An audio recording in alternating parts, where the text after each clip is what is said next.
There are planes that have been flying for 40 years. 40 years taking off, crossing oceans, and landing all over the planet. But there's something strange about them. Most don't carry passengers, they carry cargo. And that raises a question that almost no one asks. Why are the same planes that airlines consider too old to carry people still perfectly capable of transporting tons of cargo for another 2 decades? Are they more durable? Are they better maintained? Or is there something in the logic of aviation that most people are completely unaware of? Because the answer is much more surprising than it seems. And when you discover it, you'll understand why some of the oldest planes in the world continue to earn millions every year as they keep crossing the skies. Today, you'll understand why cargo planes seem immortal, what truly measures an aircraft's aging, and why the same plane that an airline discards can continue generating millions for another 20 years.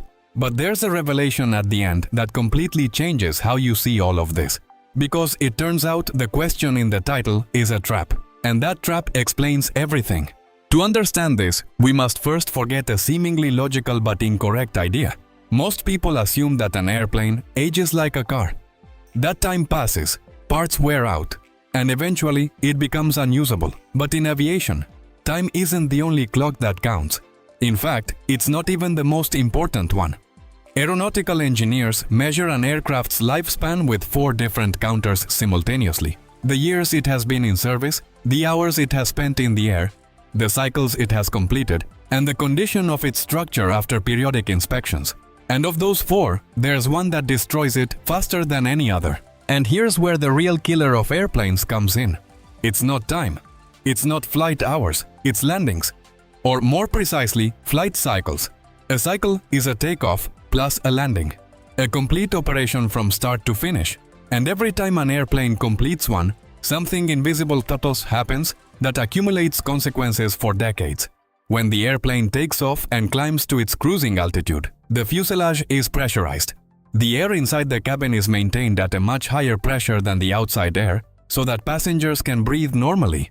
That means that on every flight, the fuselage inflates slightly, and when it lands, it deflates again, over and over again, thousands of times.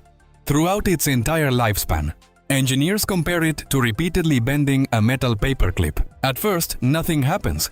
Then small cracks appear, and if you keep repeating the process enough times, it eventually breaks. The same thing happens to an airplane. This phenomenon is called structural fatigue, and it's one of aviation's greatest enemies. Over the years, microcracks appear. So small they are invisible to the naked eye. But engineers constantly search for them because they know that aviation history has already shown what happens when they are ignored.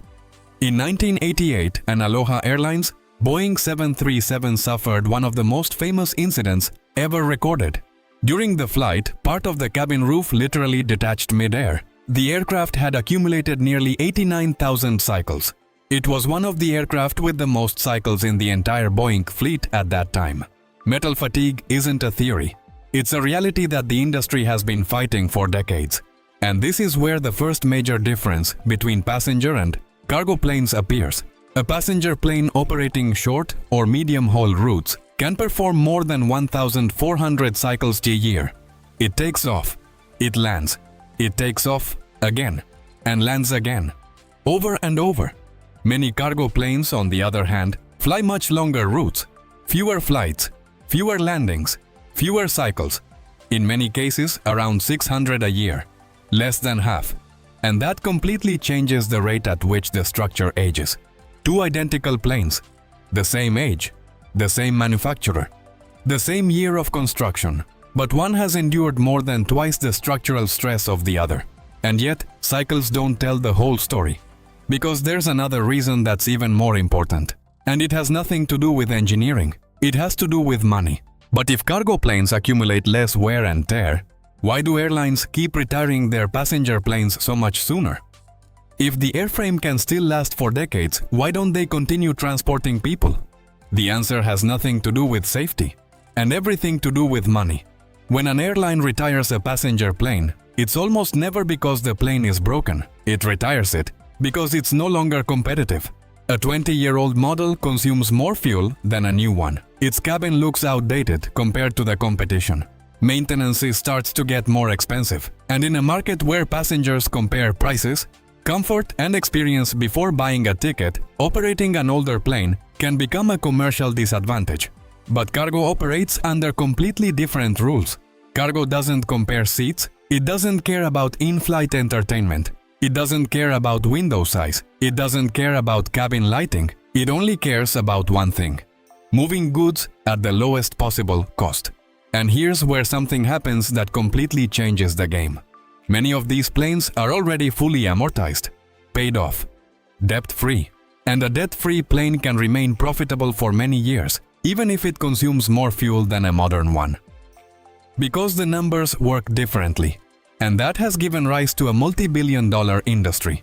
An industry dedicated to giving airplanes a second life. It's known as P2F, passenger to freighter. And it's not simply a matter of emptying the seats. It's a complete transformation. A huge side cargo door is installed. The floor is reinforced to support tons of cargo. Internal systems are modified, and the plane goes through a certification process that guarantees exactly the same safety standards as any other aircraft in service. The most surprising thing is that this market continues to grow. Industry forecasts indicate that thousands of new freighters will be needed over the next few decades, and a large number of them will be born exactly like that, from old passenger planes. Old planes don't retire. They reinvent themselves. But this is where almost everyone misinterprets what they're seeing. But here comes the twist that completely changes how you read this whole story. When you see a 35 or 40-year-old freighter flying through the sky, there's something your brain automatically overlooks. That plane hasn't been a freight fighter for 40 years. It's been in service for 40 years in total. For the first 20 or 25, it carried passengers for some commercial airline. Then it was retired, stored in the desert, converted and relaunched as a freight freighter. And now it's in its second operational life. What looks like a 40-year-old plane is actually the sum of two different planes in the same fuselage. First, it was a passenger plane. Then it was a freight freighter. And that distinction changes everything, because this is where most people misunderstand how airplanes age. The question in the title starts from an incorrect premise. Cargo planes don't live twice as long. They live two different lives with the same body. The first life is spent transporting people. The second scenario involves leveraging the aircraft's economic value for passengers, but the structural value of the plane still has decades of life left. The Boeing 747 is the most well-known example. It ceased operations on many major passenger routes years ago, but it remains one of the most important freighters in the world. Its hinged front door, extraordinary cargo volume, and still viable structure make it a perfect tool for moving goods on a global scale. The same aircraft, two completely different lives. For this second life to be possible, the industry doesn't improvise.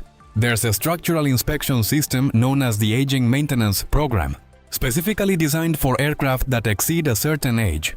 It includes corrosion inspections, evaluations of previous repairs, reviews of critical structural joints, and audits of the aircraft's entire maintenance history. And each model has a structural validity limit, a maximum number of cycles up to which engineers can guarantee that the aircraft's structural data remains reliable. Some models reach up to 75,000 cycles. Others have limits of 20,000.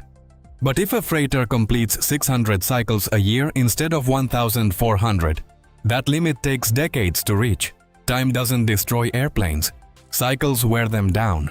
Maintenance keeps them going. And economics determines when the second life ends.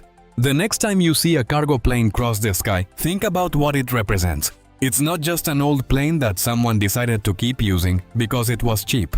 It's the result of decades of maintenance, engineering, precise economic decisions, and a certification system that allows no margin for error. Aviation doesn't discard anything that can still fly safely, and that principle explains everything. Cargo planes don't last longer because they're immortal. They last longer because the industry has learned to extract every last possible hour of flight time from each structure that still has a life left in it. Two lives in the same fuselage.